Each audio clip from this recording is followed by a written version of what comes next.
성경 말씀입니다.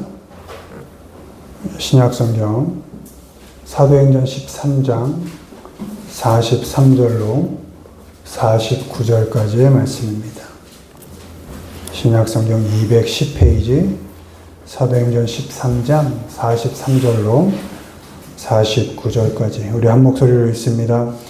회당의 모임이 끝난 후에 유대인과 유대교에 입교한 경건한 사람들이 많이 바울과 바나바를 따르니 두 사도가 더불어 말하고 항상 하나님의 은혜 가운데 있으라 권하니라. 그 다음 안식일에는 온 시민이 거의 다 하나님의 말씀을 듣고자 하여 모이니 유대인들이 그 무리를 보고 시기가 가득하여 바울이 말한 것을 반박하고 비방하거늘 바울과 바나바가 담대히 말하여 이르되 하나님의 말씀을 마땅히 먼저 너희에게 전할 것이로되 너희가 그것을 버리고 영생을 얻기에 합당하지 않은 자로 자처하여 우리가 이방인에게로 향하노라. 주께서 이같이 우리에게 명하시되 내가 너를 이방인의 빛으로 삼아 너로 땅끝까지 구원하게 하리라 하셨느니라 하니 이방인들이 듣고 기뻐하여 하나님의 말씀을 찬송하며 영생을 주시기로 작정된 자는 다 믿더라.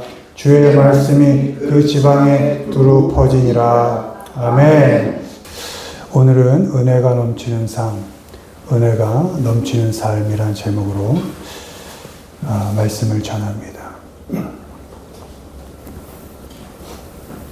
우리의 신앙은 하나님이 살아계신 것을 믿는 그 믿음 위에 기초합니다. 여러분, 하나님이 살아계시죠? 네. 우린 그 믿음의 기초에서 우리의 신앙을 살아갑니다. 세상이 아무리 혼란스러워도 또 아무리 세상이 어지러워도 또 상황이 어려워도 우리는 하나님의 자녀고 또 하나님이 우리와 함께 하심을 믿고 어떤 상황 속에서도 우리는 담대하게 살아갈 수 있습니다. 하나님은 살아계시고 우리는 하나님의 자녀니까. 세상은 흔히 말하는 성공과 또 얼마나 가졌느냐, 소유로 우리에게 만족을 주려 하지만 우리 인간의 마음은 결코 세상이 주는 것으로 채워지지 않습니다. 왜냐하면 우리 인간은 육으로만 사는 사람들이 아니기 때문에 우린 영적인 존재이기 때문에 하나님은 영이시고 우린 영적인 존재고 우린 그 하나님과 계속 교제하며 살기 때문에 세상이 무엇을 주더라도 우린 그것으로 결코 만족할 수가 없습니다. 이 영혼의 갈증은 오직 하나님이 주시는 은혜로만 해소가 되는 것입니다. 아멘. 오늘 본문에 나오는 비시디아 안디옥이라는 장소가 있습니다. 바울이 1차 선교 여행 중에 복음을 전하기 위하여 들른 곳이죠. 지금으로 말하면 터키, 튀르키예라고 그러죠. 튀르키예 중앙에 있는, 중부 지방에 있는 타우러스라는 산맥 전체 평균은 한 1000m, 높은 산이 있는 곳은 2000m 고지가 되는 그곳을 올라가서 나오는 그런 분지 지역에 있는 그런 지역입니다. 고원지대였고 그 당시 로마 식민지 시대였고 로마가 식민지화의 기초로 삼은 그런 도시였습니다. 그런 아주 귀한 중요하게 여겼던 장소였습니다. 종교가 다양하게 있었고 여러 사람이 혼합되어 사는 다문화 그런 혼합되어 있는 그런 곳이었고 너무나 많이 혼란스러운 식민지 상태, 정치적으로는 로마의 압제, 여러 문화가 섞여 있는 다인종 사회, 종교는 더 말할 것도 없이 그런 복잡한 곳이었습니다. 그런데 그곳에서 바울이 회당에서 설교를 하게 되고 유대인들과 또 많은 이방인들에게 이렇게 말하는 겁니다. 항상 하나님의 은혜 가운데 있으라. 이렇게 말하는 겁니다. 너희가 정치적으로 어떤 혼란 가운데 있던, 다민족 사회에서 어떤 문화적 충돌이 있던, 경제적으로 어떤 어려움이 있던, 항상 하나님의 은혜 가운데 있으라, 이렇게 말하고 있는 것입니다. 이 말씀은 오늘 우리에게도 주시는 하나님의 명령인 것입니다. 여러분, 항상 하나님의 은혜 가운데 있기를 바랍니다. 그렇다면 은혜가 넘치는 삶, 하나님의 은혜 가운데 있는 삶은 어떻게 가능할까? 1번 읽습니다. 말씀의 자리에 머무르는 삶. 회당의 모임이 끝난 후에 유대인과 유대교에 있고 경건한 사람들이 많이 바울과 바나바를 따르니 두 사도가 더불어 말하고 항상 하나님의 은혜 가운데 있으라 권하니라. 그 다음 안식일에는 온 시민이 거의 다 하나님의 말씀을 듣고자 하여 모이니. 아멘. 바울의 설교를 들은 비시디아 안디옥 사람들이 그 다음 안식일에 말씀을 듣고자 하여 거의 다 모였다, 이렇게 기록되어 있습니다. 말씀을 들으려고 교통이 불편해도, 오는 곳이 만만치 않아도, 삶의 형편이 좀 어려워도 모든 사람들이 말씀을 들으려고 거의 다 모였다. 그러니까 모든 어려움들을 이겨내고 극복하여서 말씀 앞에 모였다. 왜요? 그들의 마음에 하나님의 말씀을 향한, 하나님의 은혜를 향한 사모함이 있었기 때문입니다. 은혜가 넘치는 사람들의 특징은 말씀이 있는 자리를 찾는다는 것입니다. 어느 곳에 은혜가 있느냐? 하나님의 말씀이 있는 곳에 은혜가 있는 것입니다. 시편 119편 105절, 주의 말씀은 내 발의 등이요 내 길의 빛입니다. 여러분, 이렇게 살고 계시잖아요. 앞이 보이지 않을 때 하나님의 말씀이 내 발의 등이 되어서 내가 가는 길을 비춰주시고, 갈 바를 알지 못할 때, 너무나 동굴 같은 터널 같은 길을 지날 때 하나님의 말씀이 내 길에 빛이 되어서 우리가 그 삶을 살아가고 있지 않습니까? 아멘. 은혜가 넘친다는 것은 이렇게 우리 삶의 어떤 형편 속에서도 하나님의 말씀이 내 발의 등이 되고 길의 빛이 되도록 하는 것입니다. 아멘. 언제나 하나님의 말씀 앞에 서서 나의 삶이 말씀을 기준으로 살게 하는 것, 그것이 은혜가 넘치는 삶의 기준이 되는 것입니다. 아멘. 세상에 많은 모임이 있습니다. 많은 단체가 있고 공동체가 있습니다. 그런데 대부분의 모임은 모자람을 좀 포장하거나 아니면 나의 넘침을 좀 과시하는, 그 두 종류로 나눠질 수가 있습니다. 나의 부족함을 좀 어쨌든 이렇게 좀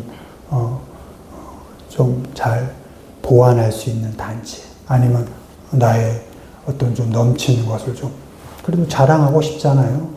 과시하고 싶고 그런 모임들이 있습니다. 근데 내가 부족함을 보완하는 모임이든 나의 넘침을 과시하던 모임이든 정말 그곳에 참된 만족이 있었나요? 없어요. 어떤 모임을 갔다 와도 내 마음 한구석에 찝찝함이 늘 남아 있습니다. 만족이 없습니다.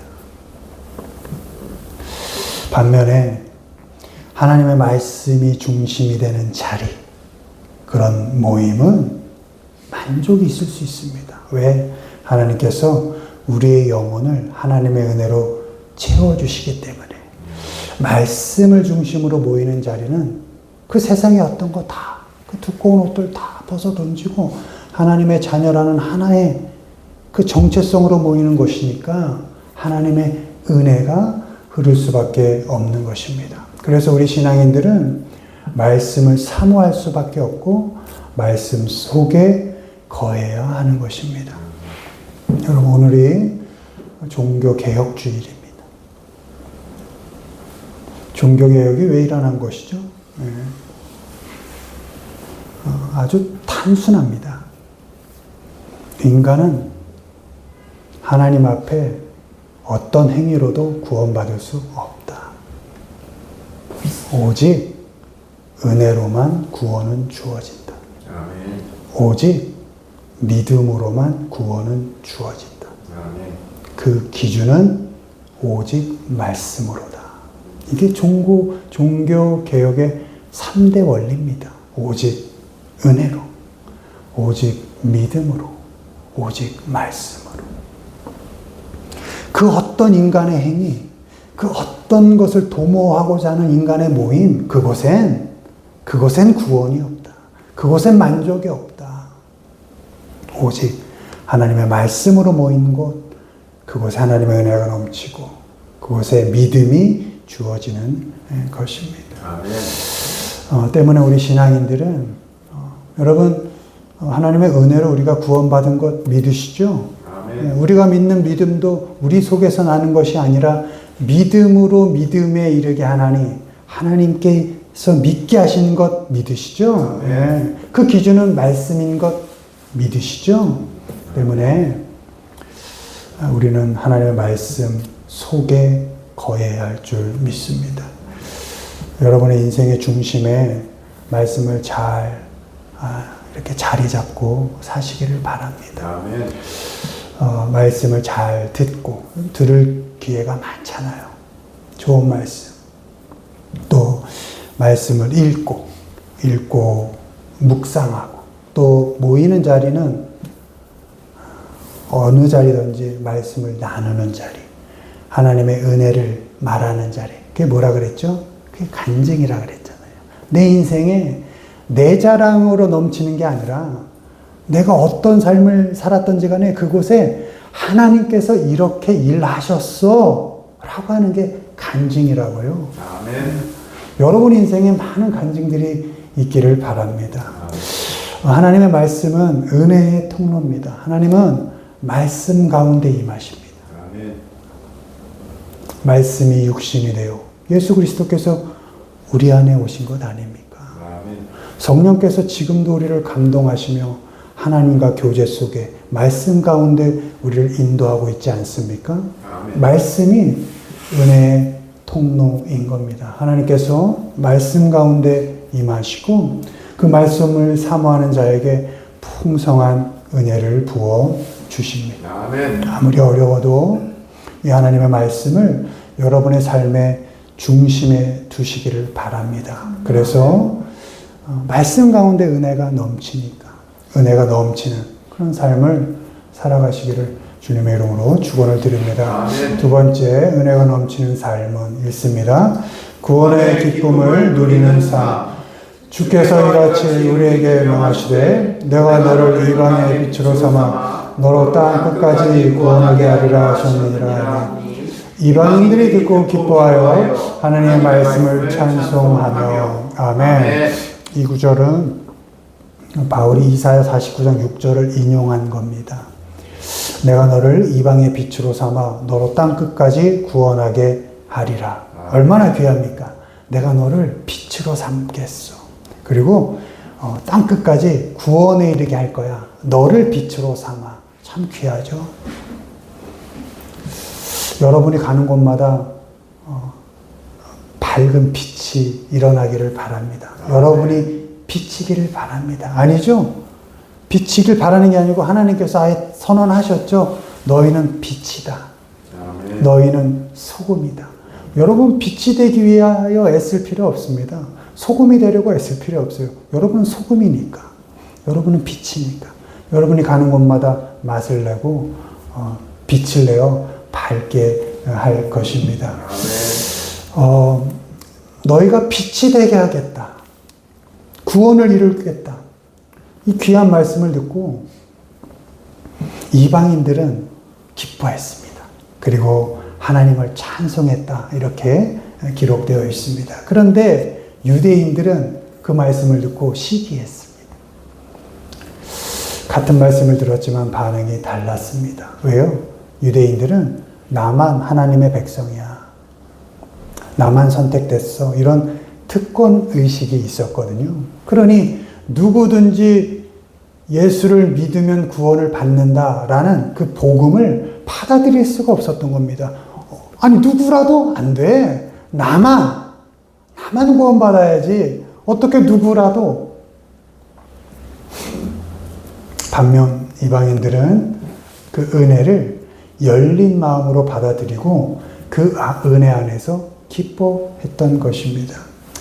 은혜는, 하나님의 은혜는 닫힌 마음에 머물지 않습니다. 아니요. 마음이 닫혀 있으면 내 마음을 열고 은혜가 흘러나올 수가 없습니다. 은혜는 우리에게 이미 주어졌는데 내가 닫고 안 내보내는 겁니다. 인식하려 하지 않고 느끼려 하지 않고 감동하려 하지 않는 겁니다. 성령이 나를 지금도 움직이시고 은혜 가운데로 이끄시고자 하는데 내가 닫고 있는 겁니다.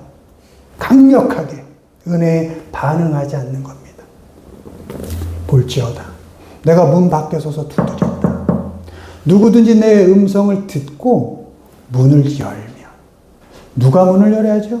내가 열어야 돼요. 열면 내가 그에게로 들어가 내가 그와 더불어 먹고. 여러분, 말씀을 먹는다 하잖아요. 내가 그와 더불어 살고 그는 나와 더불어 먹으리라. 아멘. 예수님께서 계속 두드리고 계신 거예요. 이미 내 안에 성령이 감동하셔서 기다리고 계시는데 내가 문을 열지 않는 거예요. 그러니 은혜가 흘러가지 못하는 것이죠. 은혜는 닫힌 마음엔 흘러나갈 수가 없습니다. 문이 열릴 때 은혜가 흐르게 되어 있는 것입니다. 하나님께서는 오늘도 구원의 문을 활짝 열고 계십니다. 그 문은 안으로 들어오는 사람만이 참된 기쁨을 누릴 수 있는 것입니다. 여러분, 신앙이 오래됐다고 구원의 감격이 늘 강화되고 커집니까? 그렇진 않죠. 오히려 굳은 살이 박히고 그저 그냥 매일 똑같은 삶을 살게 되고 구원의 감격이 없는 경우가 많이 있습니다. 그저 그냥 똑같은 하루를 살다 보니 또 시간이 지나면서 감사가 무뎌지고 일상의 불평이 습관이 되고 하나님의 사랑에 감동하지 못하는 그런 영적 무감각이 찾아올 때가 있습니다. 왜요? 내가 문을 열지 않으니까. 하나님은 지금도 계속 나와 교제하기 원하시고 지금도 나와 소통하기 원하시고 지금도 나와 은혜 가운데 서로 먹고 교제하길 원하시는데 내가 꽁꽁 싸매고 열지 않는 겁니다. 성령님이 감동하시는데 그 감동을 하지 않는 겁니다. 그때 우리는 이렇게 기도해야 합니다. 주의 구원의 즐거움을 내게 회복시키시고 자원하는 심령을 주사 나를 붙드소서. 시편 51편 12절 말씀입니다. 주님, 내가 구원의 즐거움을 잊은 지 오래됐습니다. 그저 그런 하루를 그런 신앙인이라는 이유로 그저 그런 이유를 인생을 살다가 구원의 기쁨을 잃어버렸습니다. 즐겁지가 않습니다. 그러니 주님께서 내게 구원의 즐거움을 회복시켜 주십시오. 아멘. 이게 시편 기자의 간절한 기도입니다. 이 기도가 우리에게도 있기를 바랍니다. 아멘. 구원의 기쁨이 회복될 때 인생은 다시 은혜로 채워지게 되어 있습니다. 아멘. 무엇을 많이 얻어서 무엇을 많이 가져서가 내가 은혜로운 삶을 사는 것이 아니라 그지 내가 구원받은 자녀지. 구원 하나로 난 감사할 수 있지. 구원 하나로 난 기뻐할 수 있지 할 때 내 삶이 은혜로 흘러가게 되는 것입니다. 아멘. 은혜 받은 감격이 그 기쁨이 회복되기를 바랍니다. 아멘. 우리의 삶에 그 구원의 감격으로 인하여 일어나는 그 찬송이 가득하시기를 바랍니다. 아멘. 구원의 기쁨을 잃은 채 습관적으로 신앙생활을 하고 있진 않은지 잘 점검하시기를 바랍니다. 어느새 내 입술엔 감사 대신에 불평이 내 입술을 자리 잡고 있진 않은지, 말끝마다 불평이 나오고 있진 않은지, 구원의 감격이 내 안에서 나오지 않고 감사와 찬송이 나오지 않고 늘 불만, 늘 불평, 그 가운데 오는 두려움, 공포, 그 속에 살고 있지는 않은지 점검하시기를 바랍니다. 매 순간 구원의 기쁨을 새롭게 경험하시기를 바랍니다. 아멘. 구원받았다는 그 사실 하나로 기뻐할 때 그 우리의 삶 속에 하나님의 은혜가 흘러 넘칠 줄 믿습니다. 아멘. 구원받았다는 사실 하나로도 참 어렵죠. 내가 요구하는 것 하나님이 다 이뤄주셔야 기쁠 것 같은데 그렇지 않잖아요. 만족은 하나님이 주시는 거니까.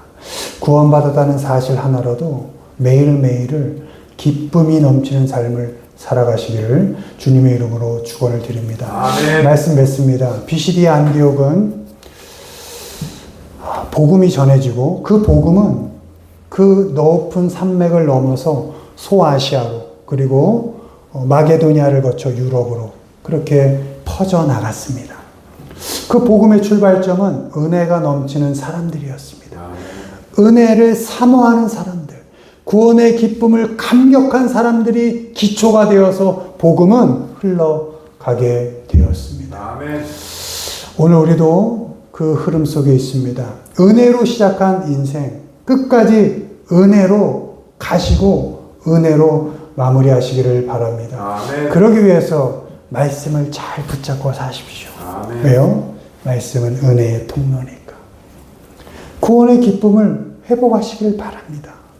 기쁨은 은혜의 증거니까. 아멘. 감사로 하루를 채워가시기를 바랍니다. 감사는 은혜를 흘려보내는 삶의 언어니까. 아멘. 항상 하나님의 은혜 가운데 있으라. 사도행전 13장 43절. 항상 하나님의 은혜 가운데 있으라. 이 말씀은 단순한 겉면이 아니라 오늘 우리에게 주시는 하나님의 명령입니다.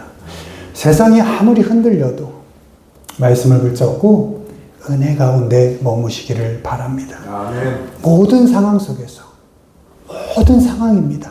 모든 상황 속에서 기운의 구원의 기쁨을 감사로 채워가시는 우리 모두가 되기를 주님의 이름으로 축원을 드립니다. 아멘.